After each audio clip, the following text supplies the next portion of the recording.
చెక్కేస్తున్నాడు మామ, ఎక్కడ డాష్ చెక్కేస్తున్నాడు మామ, అయిపోయింది అడి పని, పోసుకుంటున్నారు ఒకళ్ళు. బాబు చంద్రబాబుని మాత్రం మనం మెచ్చుకోవాలి. ఇది ఈ ఫీల్ మందుకి బదులు వచ్చే కిక్ ఉంటుంది చూడు, లేదా మందు తాగినప్పుడు వచ్చే మాటలకి, ఇది ఇప్పుడు ఆ ఫార్ములా ఇదంతా కూడా నడిచేది.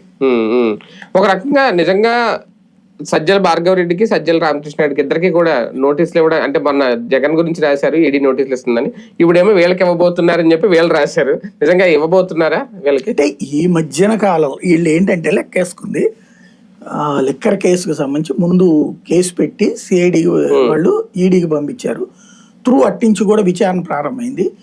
అవి క్లోజ్ అయిపోయినాయి, ఛార్జ్ షీట్లు ఇవన్నీ అయిపోయినాయి. కాబట్టి ఈడీ కూడా అక్కడితో క్లోజ్ చేసేస్తుంది. కాబట్టి మళ్ళీ ఇప్పుడు కొత్తగా విచారణ ప్రారంభించి వీళ్ళు జగన్ దాకా తీసుకెళ్లాలని ప్రయత్నిస్తున్నారు. అంశం జగన్ అన్నటువంటి ఈడీ వీళ్ళందరిని అడుగుతుంది. ఇప్పుడు ఏంటి ఈడీ సపరేట్ ఇన్వెస్టిగేట్ చేస్తుంది ఏమీ లేదు. వీళ్ళు ఏ డేటా అయితే పెట్టారు, ఇప్పుడు ఫర్ ఎగ్జాంపుల్ వీళ్ళు ఇతను కేఎన్ఆర్ గురించి ఆయనకి ఏ రూపంలో ఉందో ఈయన బ్యాంక్ అకౌంట్ ఏదో పసిగడతారు, అందులో ఏ రూపంలో ఉందో ఆదాయం చూపెట్టి అది వీళ్ళ పేపర్లో అవన్నీ కూడా బినామీలే అని చెప్పేస్తారు వాళ్ళందరిది కూడా.